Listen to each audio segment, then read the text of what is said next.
أشهد أن لا إله إلا الله وحده لا شريك له وأشهد أن محمدا عبده ورسوله أما بعد فأعوذ بالله من الشيطان الرجيم بسم الله الرحمن الرحيم الحمد لله رب العالمين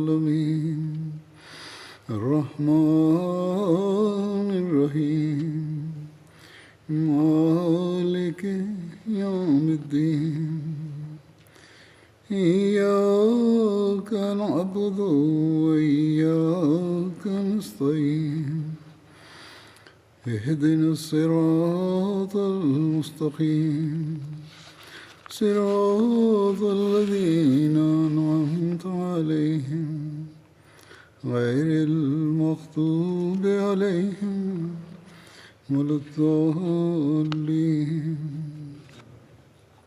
Bismillahirrahmanirrahim. Hazreti Halifatul Mesih, peti da Allah bude njegov pomagač, je rekao da nastavlja govoriti o Hazreti Omeru radijallahu anhu i o borbama. Jedna od njih je Džunde Sabor. Poslije kada je Ebu Sahbara osvojio neko mjesto, krenuo je prema mjestu Džunde Sabor. To je grad u Huzistanu. Bitka se vodila dugo. Neprijatelji su davali veliki otpor. Ovo se nastavilo sve dok jedan od muslimana nije predložio da im se da zaštita. Neprijatelji su bili u svojim tvrđavama i kad bi im god se pružila prilika, oni bi napadali muslimane. Kad je ovaj musliman koji nije bio nikakav komandant u vojske predložio zaštitu, ovi ljudi su otvorili svoju tvrđavu i pustili su muslimane da uđu. Kad su bili upitani zašto su otvorili, odgovorili su dali ste nam zaštitu i da će oni plaćati džiziju i da će ih muslimani tako zaštititi. Muslimani su bili iznenađeni jer nisu to obećali. Kad su se raspitali, saznali su da je Miknef, oslobođeni rob iz Abesinije, ovo predložio. Kad je ovo bilo predstavljeno Hazreti Omeru radijallahu anhu, on je rekao da lojalnost je vrlo važna u islamu i nije bilo važno ko im je ovo obećao. Rekao im je da moraju biti lojalni i moraju se ophoditi prema njima zbog ovog sporazuma. Tako su se muslimani vratili iz ove borbe. Ova borba je bila zadnja u osvajanju Huzistana. Hazreti Musa Maud radijallahu anhu je spomenuo sličan ovaj incident. On kaže da u toku vremena Hazreti Omera Abesinski oslobođeni rob je obećao ugovor jednoj naciji da to i to će im biti dato ako zaustave rat. Kad su muslimani došli, oni su rekli takav i takav ugovor im je obećan od muslimana.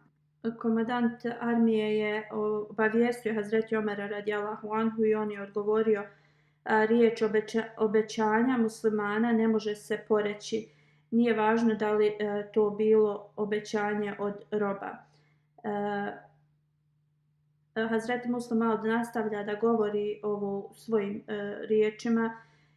Svi ljudi su bili svjesni šta znači osvojiti naciju, a šta znači potpisati ugovor. Osvajanje je značilo islamsko upravljanje, dok ugovor ta nacija je mogla postaviti neke zahtjeve. Tako jednog dana ovi ljudi dok su sipali vodu, pitali su abesinijskog oslobođenog roba zar nije bolje pomiriti se nego nastaviti borbu. On je odgovorio da je bolje primirje. neobrazovani rob je rekao naravno da je bolje. I rekao im je da tim primirjem svi će zadržati svoju imovinu. Kad su ovo čuli neprijatelji, oni su otvorili svoje kapije, muslimanska armija je prišla. Neprijatelji su rekli da su sklopili ugovor s muslimanima. Muslimani su upitali kad i s kim je ugovor sklopljen. Oni su rekli da ne znaju ime čovjeka. On je došao po vodu i razgovarali smo s njim i on nam je rekao tako. Onda su muslimani upitali abesinijskog roba da li je on to imao, da li je on to obećao. On je rekao da jeste. Tad su muslimani rekli da je on rob i da mu niko nije dozvolio da ovo uradi. Onda su neprijatelji rekli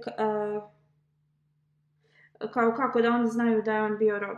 Oni su rekli da su oni povjerovali ili pomislili da je on bio njihov general ili komadant.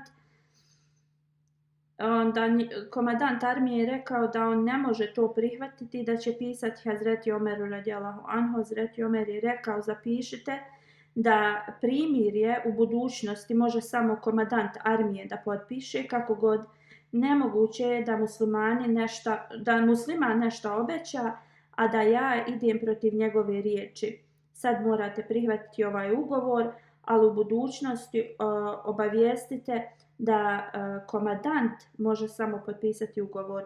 U vezi činjenice Hazreti Omerovog osvajanja Irana, zabilježeno je da je to bila njegova želja da se završi ovaj dugotrajni rat. Hazreti Omer radijallahu anhu je želio da ima neku barijeru između njih i Irana, kako god nisu to mogli postići zbog neprestajnih borbi. Onda u 17. poslije hidžrije delegacija komadanata je došla u Medinu da se sastane sa Hazreti Omerom radijallahu anhu. Omer radijallahu anhu je pitao zašto se non stop pobune dešavaju i borbe u ovim osvojenim zemljama. Da nije možda zbog toga zato što muslimani ne provode svoju kao vladavinu kako treba. Delegacija je rekla da prema njihovom znanju muslimani su kao uvijek ponašaju se prema pravilima i oni rade svoj posao. Onda je Hazreti Omer radijallahu anhu opet upitao pa koji je onda razlog. Muslimani nisu mogli odgovoriti na ovo. Hanefin Kejs je rekao o vođo vjernika, dozvoli mi da ti ispričam istinu o ovoj situaciji. Ti si nam zabranio da se borimo i da upravljamo u ovim osvojenim zemljama, ali kralj zabranio im je borbu, ali da upravljaju tom zemljom. Ali kralj Irana je i dalje živ i on će da nastavi da pravi probleme. I nemoguće je da u jednoj zemlji imaju dvije vlade koje upravljaju. Ili će Iranci da ostanu ili mi. Mi nismo napadali na njih zato što je Hazreti Omer to naredio da ne rade. Samo kad bi ih neprijatelji napadali, onda bi se oni branili i na taj način bi nekad zauzimali teritorije. Hazreti Halifatul Mesih kaže u svakom slučaju ovo je odgovor muslimanima koji opravdavaju svoje ratove, to jest one koji oni napadaju, a također je odgovor i kritičarima islama. Muslimani se nikada nisu borili da bi osvajali teritorije ili države. Uvijek su bili napadani i onda bi u odbrani osvajali naravno stvar i teritorije. I on je rekao da napadi ovih armija i pobuna dolaze od ovog kralja i dok im ne dozvoli da napadnu, onda će oni dalje nastaviti da imaju ove probleme. Hazreti Omer je shvatio, radijallahu anhu, da je ovo najbolje rješenje za ovaj problem, da bi uspostavio mir. I da će nastaviti borbe izbijati ako nešto ne poduzme. I tako će nastaviti nedužni muslimani da gube svoje živote. U 20. poslije hidžre Hazreti Omer je dozvolio da oni napadnu. Ovo poslije borba ta se zvala Nahvad, to je bila žestoka borba. Ova borba je također poznata kao pobjeda nad pobjedama. U Iraku i Iranu 3 bitke su se desile i to su bile odlučujuće bitke. Kadsija, onda Dželula i Nahvadan. Što se tiče rezultata bitke, bitka Nahvadan je bila toliko značajna da je postala poznata kao Fathul Futuh, to jeste pobjeda na pobjedama. Iranci su 2 puta izgubili i onda bitka ih je dokrajčila. I detalje u vezi ovoga su sljedeći. Kralj Irana je počeo aktivno da mobiliše grupe da bi se borili protiv muslimana. Ove trupe su se sakupile u Nahvand mjestu. Nahvand je grad u Iranu i on je okružen planinama. Hazreti Sad je pisao Hazreti Omeru radijallahu anhu u Medinu u vezi ove armije i nekoliko dana poslije Hazreti Omer je njemu dao dozvolu da dođe u Medinu. Hazreti Sad radijallahu anhu mu je ispričao sve detaljno, lično, i onda Hazreti Omer je postavio na njegovo mjesto Hazreti Amara bin Jasira. Hazreti Amar bin Jasir je nastavio da izvještava Hazreti Omera o situaciji. Onda je Hazreti Omer sakupio muslimane, Mađalis Mošaver, stao je na mimber i održao govor. Rekao je: o Arapi, Allah vas je ujedinio kroz Islam i obogatio vas je poslije gladovanja i dao vam je pobjedu nad neprijateljima. I nikada niste bili pobjeđeni. Šejtan je sakupio snage da bi ugasio Allahovo svjetlo. Ovo je pismo od Amara bin Jasira, navodeći ova mjesta neka iz kojeg su dobrovoljci stizali u pomoć iranskom kralju da se bore protiv vaše braće u Kufi i Basri, i kad ih istjeraju napast će i na vas. O ljudi, treba, kao Hazreti Omer je rekao, treba mu njihov savjet. Također im je rekao da ne želi da oni jedni između drugih raspravljaju i govore, već želi direktan savjet da se uputi njemu. I pitao je da li bi bilo dobro da on direktno ide u Iran i da se negdje logiruje između Basre i Kufe i da tu pomaže svoju armiju. I ako pobjedimo, onda ako Bog da nastave dalje. Kad je Hazreti Omer završio, Hazreti Talha bin Ubejdullah je ustao, hvaleći Allaha, onda je rekao: o vođo vjernika, tvoja pozicija te je naučila da budeš mudar i tvoje iskustvo te je učinilo inteligentnim. Radi kako ti želiš i prema svom mišljenju mi smo uz tebe, naredi nam i mi ćemo te slušati. Pozovi nas, mi ćemo ti se odazvati. Pošalji nas, mi ćemo krenuti. Ako želiš da ideš s nama, bit ćemo uz tebe. Ti odluči u vezi ovoga. Talha je to rekao i sjeo. Onda je Hazreti Omer radijallahu anhu pitao i rekao: ljudi, recite nešto. Želio još savjeta, jer ovaj dan može da ima duge posljedice. Onda je Hazreti Osman radijallahu anhu ustao i rekao: o vođo vjernika, moje mišljenje je da pošalješ upute Jemenu i Siriji, da muslimani, armija koja je tu, trebaju da krenu za Iran, i u Basru također, i oni da krenu prema Iranu, a ti da kreneš u Kufu sa armijom iz Hidžaza.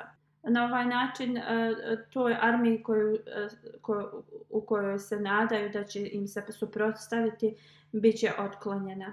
I zaista ovo će biti, imat će duge posljedice. I vrlo je važno da ti daš svoje mišljenje i da budeš prisutan sa svojim ashabima. Većina njih tu koji su bili prisutni složili su sa Hazreti Osmanom prijedlogom njegovim.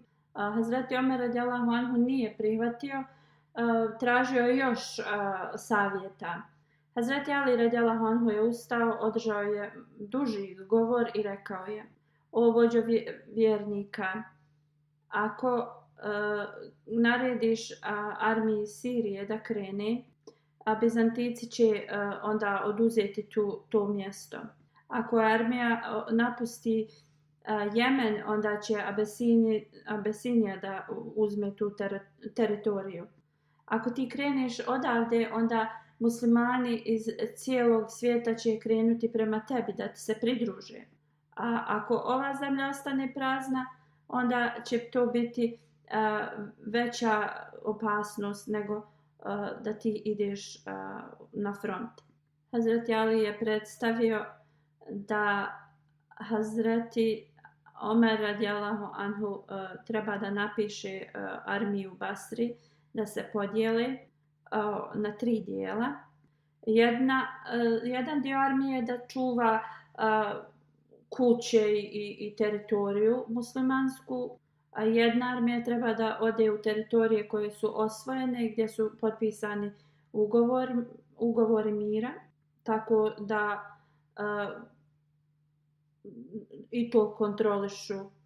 A treća treba da bude poslana u Kufu da pomogne tu. Također treba poslati poruku ljudima iz Kufe da tu također treba da ostane jedan dio armije, a druga 2 dijela trebaju da pošalju u borbu. Isto tako u Siriji. Također u Amanu slične upute trebaju da se pošalju i drugim muslimanskim teritorijama. Nije u redu da ti ideš direktno u borbu, jer ti imaš tu poziciju, taj jedan kao vezu. Ako se ta veza ili konopac prekine koja drži bisere na njoj, onda svi ti biseri će da se razaspu i niko ih neće sakupiti. I ako Iranci budu čuli da je lider ili vođa Arabije došao u borbu, oni će sve od sebe dati da napadnu to mjesto.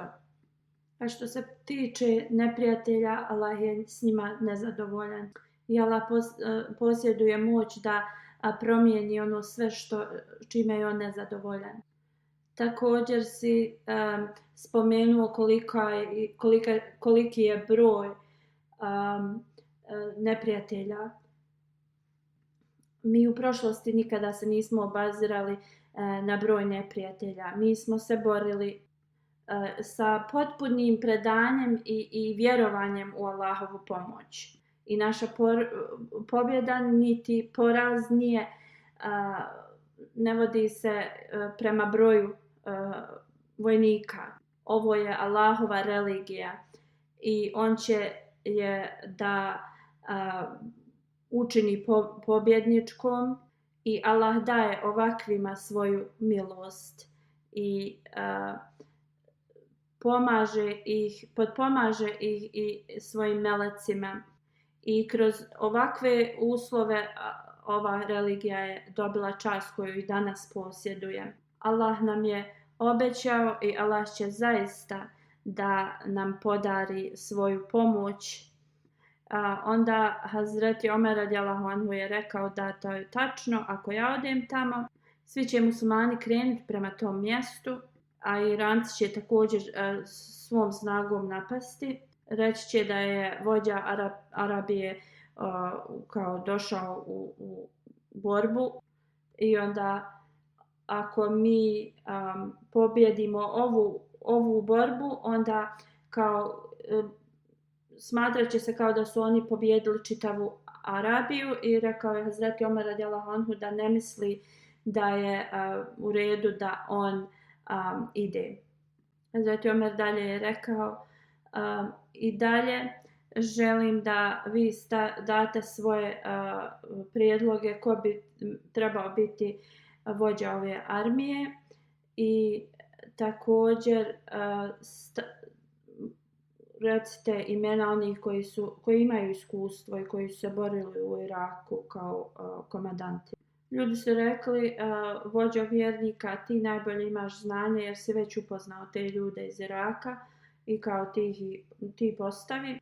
Hazreti Numan bin Mukarem je bio, Hazreti Omer ga je postavio za komandanta. On je također bio ashab poslanika sallallahu alejhi ve sellem.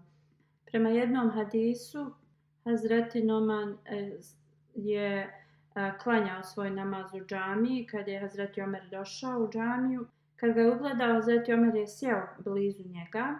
Kad je Numan završio svoj namaz, rekao mu je, ja želim da ti dam kao da ti dam neku poziciju. Hazreti Numan je rekao, ako je to pozicija u armiji, spreman sam. Ali ako je za kolekciju, prikupljanje džizije, ja ne volim takav kao te dužnosti.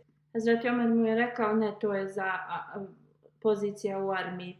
Kako god, hadis iz Tabrija izgleda bliže ovim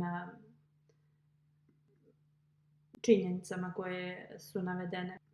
Taj hadis je Ibn Ishak kaže u vezi Nahavand borbe, Numan bin Mukarim je bio postavljen kao da prikuplja džiziju u nekom mjestu i on je pisao Hazreti Omeru radijallahu anhu i rekao, Sad bin Abi Waqqas me je postavio da prikupljam tu džiziju, ali on bi želio da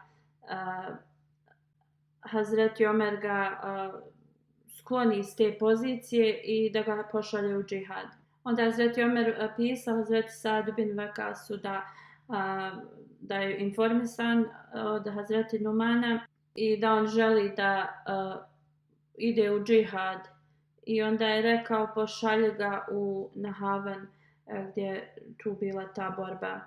I tako je on dobio ovu dužnost. Vjerovatno dok je bio u Kufi, Hazreti Omer radijallahu anhu mu je poslao pismo i ovdje možemo vidjeti činjenicu da on nije bio u Medini već u Kufi. Dok je bio u Kufi, to pismo je pročitano mu u ime Allaha, milostivog samilosnog, Numanu bin Mukaremu, assalamu alaikum. I onda je rečeno, ja hvalim Allaha uzvišenog koji nema druga, da došlo je do mog znanja da velika armija iz Irana dolazi, da se bori protiv muslimana. Kada dobiješ moje pismo, onda sa Allahovom komandom, naređenjem i njegovim blagoslovom i pomoći kreni sa svojim muslimanima. Nemoj ih voditi putem koji je kao pustinja, bit će im teško da putuju tim putem.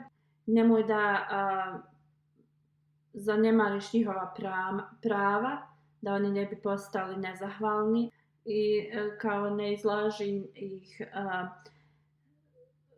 opasnosti, jer život jednog muslimana mi je draži od kao 1000 dinara. I neka Allahov mir na tebe. Hazreti Numan je krenuo prema ovim uputama. Također uz njega su bili mnogi hrabri muslimani, Huzeifa bin Yaman, Ibn Umar, Džerir bin Umar, Mugira bin Šouba, Amar bin Madi, Kereb, Tuleha bin Asadi, Kejs bin Makšura bin Marot. Hazreti Omer radijallahu anhu je naredio, ako Numan bude ubijen, onda Huzeifa bin Yaman će da bude komandant.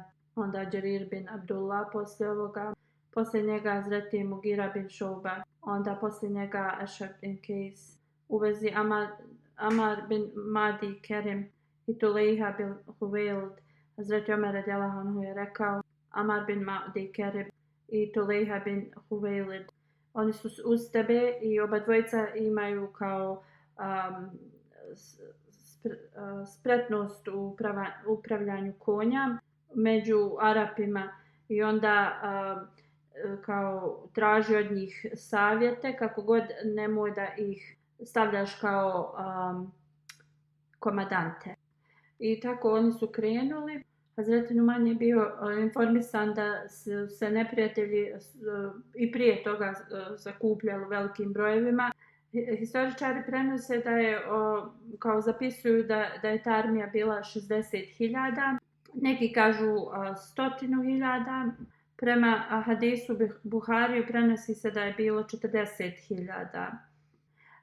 Ove kao 60.000 i 100.000 to su malo preuveličani brojevi. Neprijatelji su tražili neko da s njima pregovara. Hazreti Mugira bin Šuba je otišao. Iranci su kao napravili neki vrlo bogat skup. Njihov taj kralj je sjedio na zlatnom prijestolju. Također su imali prevodioca. Oni su kao pokazivali svoje ogromno oružje. Iranski kralj je rekao da su Arapi vrlo kao niska klasa u svakom pogledu.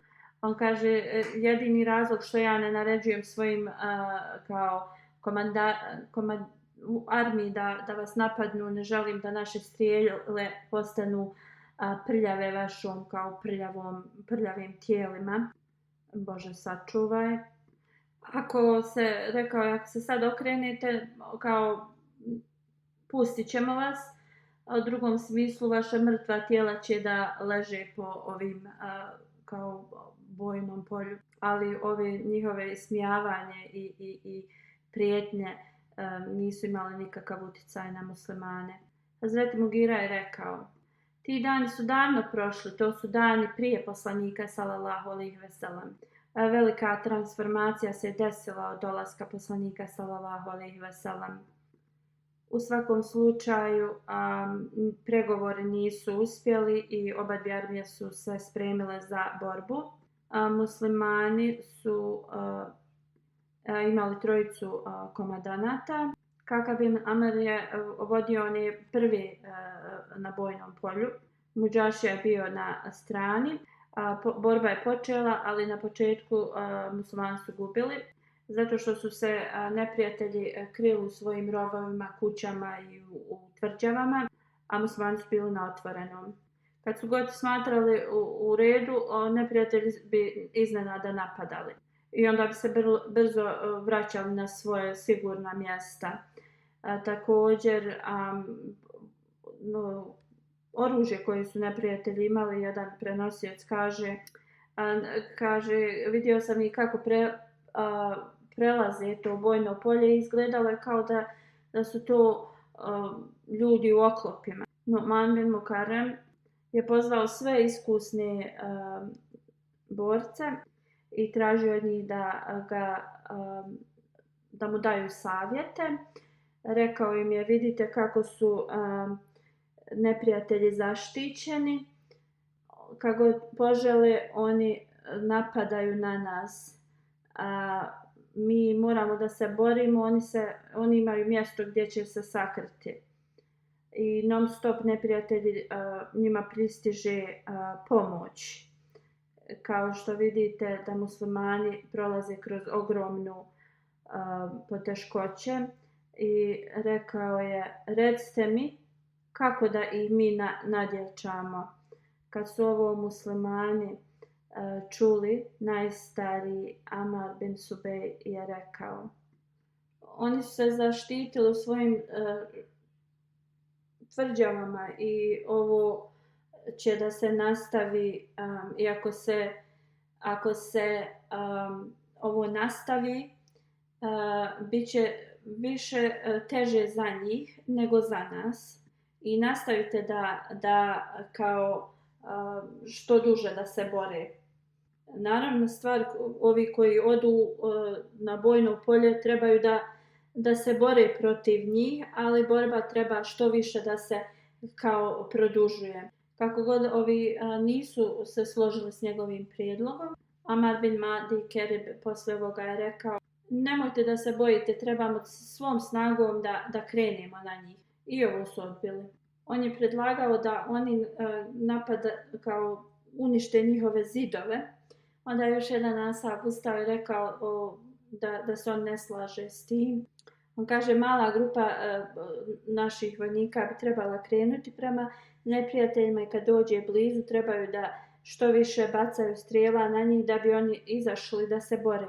I onda kad neprijatelji napadnu, treba je naša armija da se povlači, ta grupa muslimana, i oni će misliti da muslimani bježe i kao nadajući se da će svi kao da izađu na otvoreni prostor, onda mi možemo da ih kao napadnemo. Hazreti Numan je prihvatio ovo i postavio Hazreti Kaka da spremi ovaj napad. I ovo je Tulejha predložio i tako je bilo i urađeno. Hazret Kaka je počeo da se povlači polako, kao da su bili pobjeđeni. Oni su se povlačili polako, ovi Iranci su bili svi sretni i oni su krenuli da ih prate. Skoro svi iz te tvrđave su izašli, samo je ostalo nekoliko od njih koji su držali stražu na vratima. Neprijatelji su prišli vrlo blizu, neke njihove strijele su pogodile muslimane. Hazreti Numan još nije dao dozvolu da svi napadnu na njih. Hazreti Numan je volio poslanika sallallahu alejhi ve sellem i držao se te poslanikove prakse da ako bitka se ne bi desila rano izutra, onda bi poslanik bi čekao da sunce prođe polovinu neba kad je najveća vrućina, ali tad neki muslimani kad su vidjeli da su njihovi vojnici ranjeni, oni su išli kod Numana i pitali da napadnu, a on bi uvijek govorio da čekaju. Hazreti Mugira bin Šoba je bio uznemiren i rekao: da sam ja komandant, ja bi im dao dozvolu. Hazreti Numan je rekao: sačekaj malo i budi strpljiv. Zaista, kad si ti komandant, ti to radiš na odličan način. Ali ni danas Allah neće nas postiditi, ni tebe ni mene. Ti to što želiš da dobiješ kao brzinski, ja to želim da dobijem pokazivajući sabur. I kada se vrućina tog popodneva spustila, Hazreti Numan je otišao do svih skupina armije i održao im je vrlo uzbudljiv govor i molio se da postane šehid. Na takav način kogod ga je čuo počeli bi da plaču. Onda je rekao: ja ću da uzviknem 3 puta Allah je najveći, to jest Allahu Ekber, i onda ću da mašem zastavom. Kad čujete tekbir prvi put, pripremite se. Drugi put kad čujete, pripremite svoje oružje. I treći put kad kažem tekbir, onda ćemo da prodrijemo kroz njihove te redove i idite na njih kao punom jačinom i licem svojim. Onda se pomolio: Allahu moj, podari čast svojoj vjeri i pomoć svom narodu. Dozvoli Numanu da bude prvi šehid. Kada je Hazreti Numan rekao 3. tekbir, svi muslimani su krenuli punom snagom na neprijatelje. Prenosioc kaže: tolika žar prema muslimani su toliko žara imali da jednostavno niko nije mogao reći da neće postići kao pobjedu. Hazreti Numan je udarao zastavom po neprijateljima i izgledalo je kao da je neki orao napadao na njih. Muslimani su krenuli punom snagom, ali neprijatelji se nisu pomicali. Zato što je bilo puno krvi po zemlji, prvi redovi muslimana koji su napadali počelo im se klizati i počeli su padati. Hazreti Numan je bio ranjen također zato što je njegov konj se potalizao i pao. Njegov brat Naim bin Mukarem ga je vidio kako pada zato što je on imao bijeli turban i majicu na sebi. Zato što je njegov brat je bio vrlo spretan, zgrabio je zastavu od njega i pokrio ga je svojim ogrtačem. I odnio je zastavu Huzeifa bin Numan koji je bio sljedeći komandant. Odveo ga je gdje je Numan bio i on je držao tu zastavu. Niko nije znao u vezi smrti Hazreti Mugire prema savjetima od drugog komandanta dok se nije završila borba. Zabilježeno je kada je Hazreti Numan bio ranjen i pao na zemlju, da ga je brat odnio u njegov šator. Obukao je svog brata od Hazreti Numana odjeću i uzeo njegovog konja. I svi su mislili da je to bio Hazreti Numan.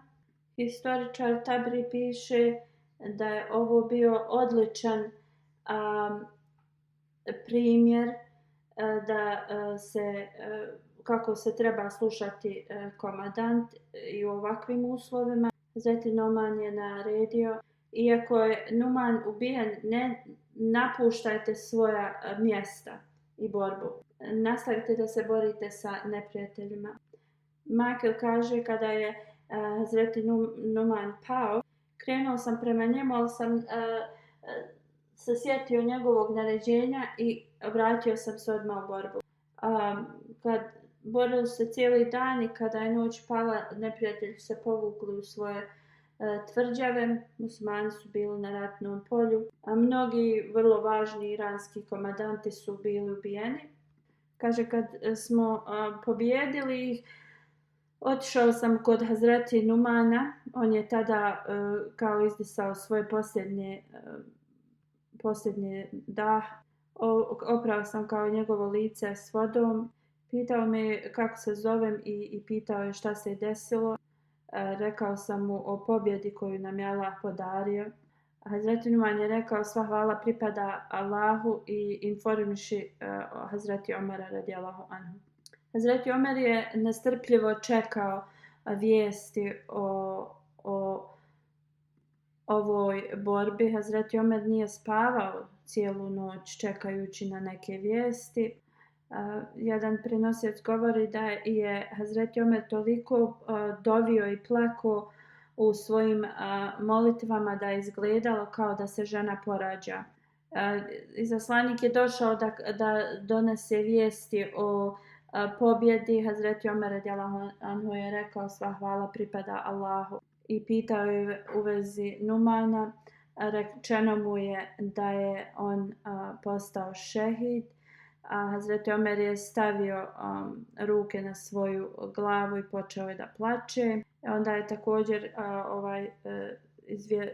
koji je izvještavao rekao o drugim šehidima imena i rekao o vođo vjernika, još mnogo muslimana je izgubilo život. Mnoge ti ne znaš. Tada je Hazreti Omer radijallahu anhu rekao, ako njih Omer ne zna, Allah ih zna i oni nisu ni u kakvom kao gubitku zato što on njih ne zna lično. Iako nisu kao poznati među muslimanima, Allah ih je počastio da postanu šehidi. Allah zna ko su oni i nikakve kao šta ako ih Omer ne zna. Tako je rekao Hazreti Omer radijallahu anhu. Onda su muslimani otjerali ove neprijatelje daleko do nekog mjesta Hamadani, onda su potpisali neki ugovor, ali uslov je bio da oni ne smiju napadati muslimane. Muslimani su uhvatili, zarobili Nahamand i poslije ovog događaja Iranci nikada nisu se mogli ujediniti i kao napasti. Fathu Fatuhi je ova bitka dobila ime. Želja Hazreti Omera radijallahu anhu je bila da se zaustavi krvoproliće i on je također ne samo zabranio da oni napadaju muslimane, ali također je zabranio poslije tog ugovora da oni napadaju Iran i Irak, napadaju jedni druge. Hazreti Halifatul Mesih dalje navodi kratak opis šta se je desilo i kako je Hazreti Omer radijallahu anhu, iako nije želio krvoproliće i to dozvolio taj napad na Iran zbog toga što su svi znali dok je god taj kralj bio tu da se to neće zaustaviti. Poslije je poslao upute i zastave i podijelio ih je muslimanske zastave raznim komandantima iz raznih predjela. I također je tad naređeno i da se Azerbajdžan napadne. Što se tiče pobjede na Isfahan, zapisano je da je to Abdullah bin Abdillah bio komandant. Hazreti Omer radijallahu anhu mu je poslao i rekao kreni na Havan i koga da postavi za pomoćnike kao komandante, i oni su napali. I tu su bili prisutni Perzijci. Tada, posle duge borbe, muslimani su pobjedili, neprijatelji su pobjegli, a Sandar, taj komandant, je onda potpisao ugovor sa Abdullah bin Abdullah. Onda sljedeće godine je armija muslimanska krenula na Isfahan. Taj guverner tog grada je rekao Abdullah bin Abdullah, komandantu muslimanske armije, umjesto da se oba dvije armije kao bore, da izađu na onaj kao mejdan i kogod kao pobjedi, ti će biti pobjednici, čiji kao predstavnik na mejdanu pobjedi. Abdullah je pristao na to i onda je pitao ko će prvi da napadne. Fazustan je napao prvi. Abdullah je stajao hrabro, ali neprijatelj je presjekao sedlo od konja njegovog. Onda je Abdullah sjeo bez sedla na svog konja i rekao je ovom neprijatelju ostani tu. Onda je ovaj neprijatelj rekao ti izgledaš kao vrlo hrabar i inteligentan čovjek i ja sam spreman da ti predam moj grad. I tako su potpisali ugovor i muslimani su bili kao glavni i za taj grad. Prema Tabriju ovo se desilo 21. posle hidžre. Historičar neki drugi govori da umjesto Abdullah bin Abdullah, da je kao umjesto njega komandant bio drugi Abdullah bin Budejl bin Varaka. Tabri historičar govori da neki ljudi su pomiješali ovu dvojicu, ali on je u vrijeme Hazreti Omera radijallahu anhu bio vrlo mlad i u toku bitke Safin on je bio ubijen u 24. godini. I onda pobunjenici od Hamadan sljedeći navodi posle te bitke na Hamand muslimani su također pobjedili Hamadan, ali ti ljudi su prekinuli taj ugovor i sklopili su neki ugovor s drugima i kao htjeli su da napadnu muslimane.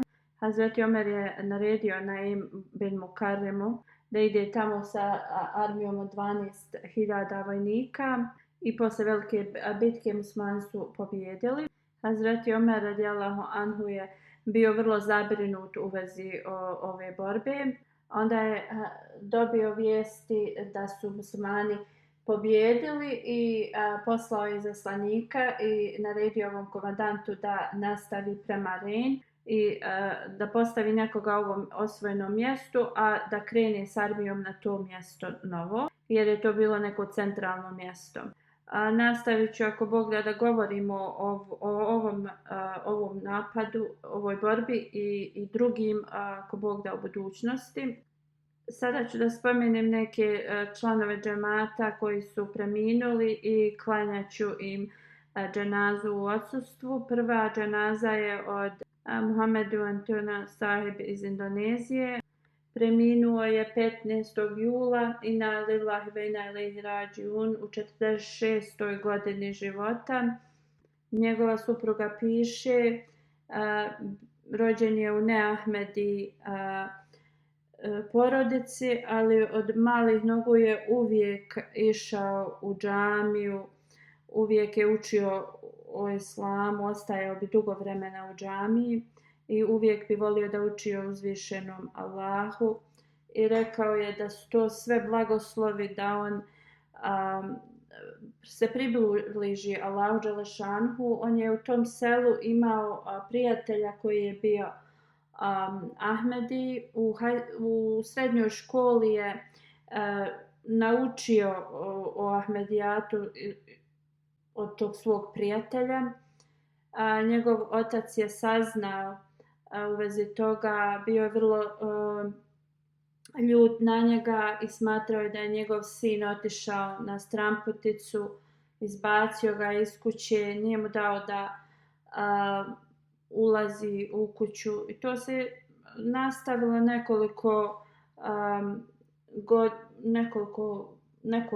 neki period i poslije su mu roditelji dozvolili da dolazi u kuću.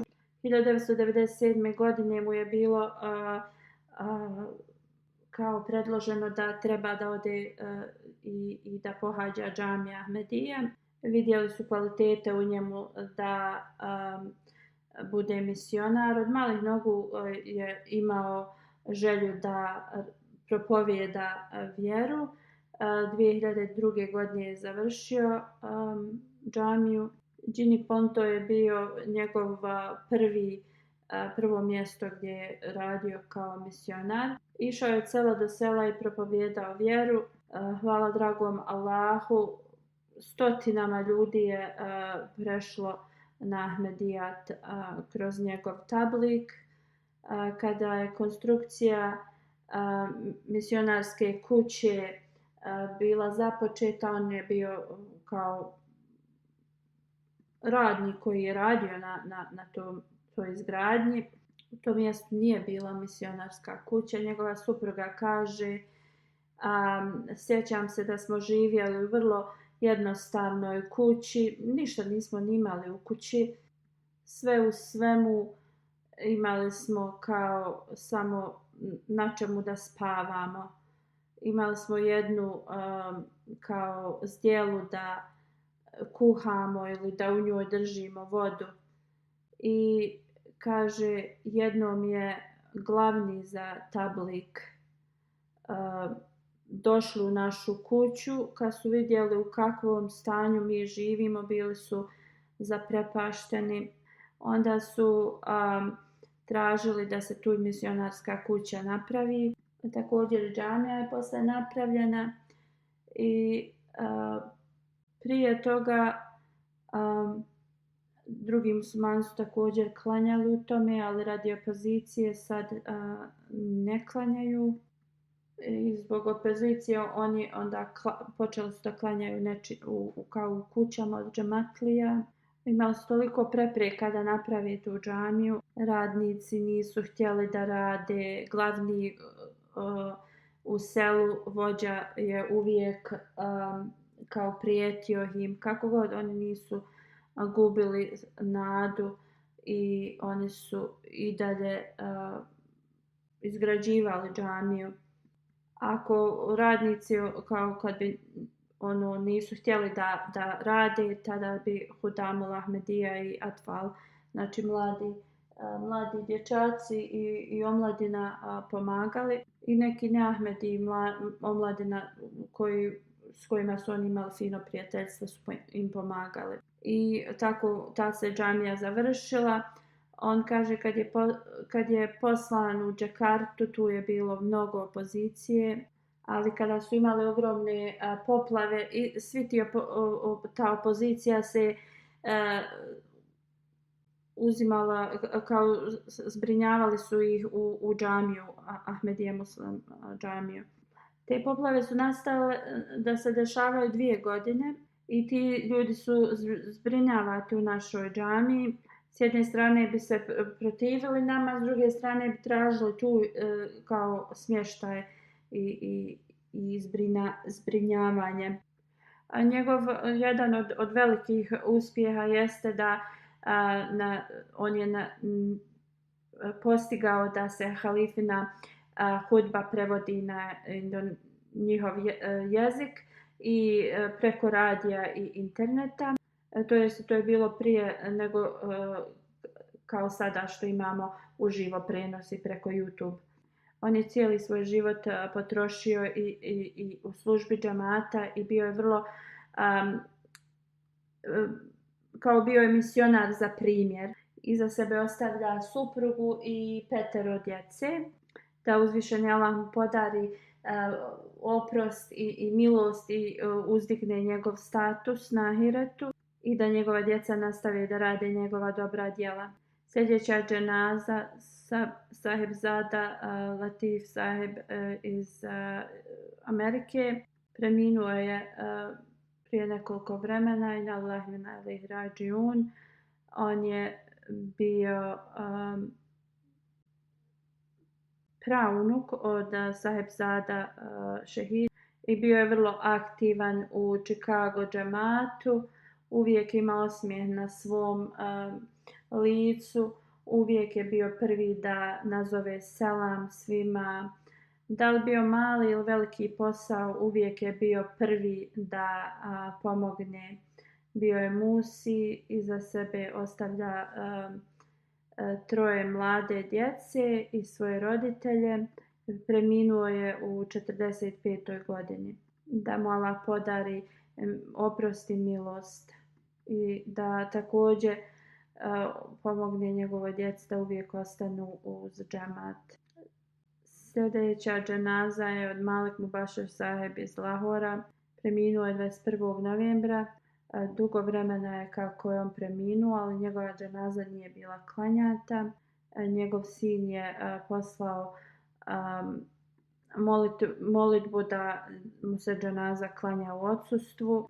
On je bio sin od Hazreti Maulana Gulam Sahib, koji je bio ashab obećanog Mesija alejhi selama i on je bio komentator Kur'ana.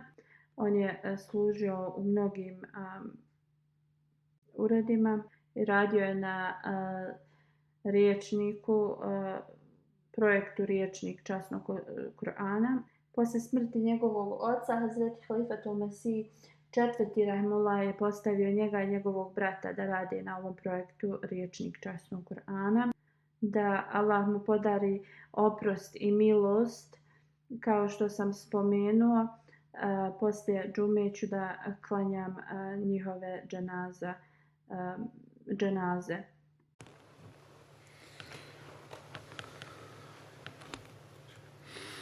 Alhamdulillah,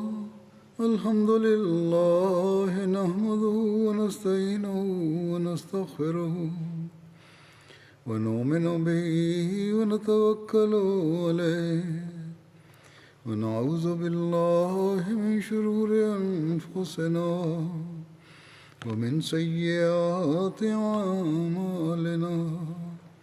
Man yahdihillahu fala mudilla lahu ومن يضلل فلا هادي له ونشهد أن لا إله إلا الله ونشهد أن محمدا عبده ورسوله.